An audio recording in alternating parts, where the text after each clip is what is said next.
Hello friends, welcome to my channel hi fi knowledge. Friends, आज हम पढ़ने वाले हैं ऑस्ट्रेलिया से लिए गए संविधान के स्रोत। तो चलिए देखते हैं। ट्रिक देखिए, सब एसपी बनो। तो आपको इस ट्रिक से सारे स्रोत याद करना है जो कि ऑस्ट्रेलिया से लिए गए हैं, क्योंकि इसी तरीके से क्वेश्चन पूछा जाता है। अमेरिका से लिए गए, ब्रिटेन से लिए गए, आयरलैंड से लिए गए। तो देखिए, सबसे ज़्यादा पूछा जाता है ब्रिटेन, ऑस्ट्रेलिया, अमेरिका और जर्मनी। ये सारे वैसे पूछे तो रशिया के भी बहुत पूछे जाते हैं, रूस के। तो आपको सभी को याद रखना है। देखिए, इसे अपन वन बाय वन रिलेट करते हैं। सब, तो सब किसे रिलेट कर रहा है? सब कर रहा है समवर्ती सूची को। एसपी, तो एसपी के एस से हो जाएगा संयुक्त अधिवेशन। इसी प्रकार से पी, तो पी से आ जाएगा प्रस्तावना की भाषा। आपको एक बात ये याद रखना है कि यहाँ पर बात हो रही है प्रस्तावना की भाषा की, ना कि केवल प्रस्तावना अकेली की। जब भी प्रस्तावना की भाषा की बात होगी तो आपको ऑस्ट्रेलिया ही लगाना है। अगर प्रस्तावना अकेली की बात हो रही है तो फिर ऑस्ट्रेलिया आपका आंसर नहीं होगा। तो आपको याद रखना है कि ऑस्ट्रेलिया आएगा तो प्रस्तावना की भाषा आएगी। नेक्स्ट देखिए बनो, तो जो कि हमारी ट्रिक में साइलेंट है। इसी प्रकार से ब्रिटेन, अमेरिका, इनकी भी वीडियो मेरे चैनल की प्लेलिस्ट में डली हुई है, तो आप उन्हें भी जाकर देख लें।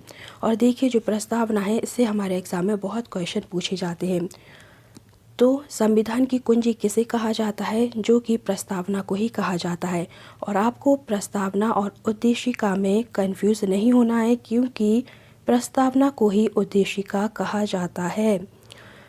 तो अगर आपसे उद्देशिका की बात हो रही है तो आपको समझ जाना है कि मुझसे प्रस्तावना के बारे में ही क्वेश्चन पूछा जा रहा है। तो देखिए, संविधान की कुंजी क्या है? प्रस्तावना है। और ये भी पूछा जाता है कि इसे अंगीकृत करने की तिथि क्या थी?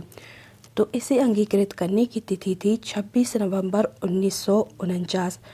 और देखिए, ये क्वेश्चन आता है कि प्रस्तावना में कितने बार संशोधन किया जा चुका है?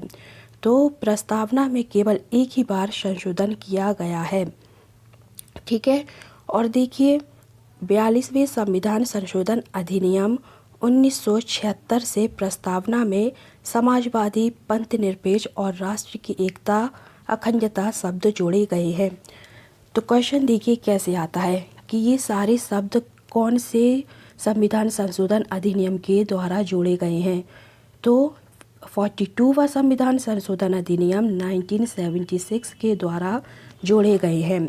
और कुंजी कौन सी है? वो भी कुंजी है हमारी प्रस्तावना या उद्देशिका।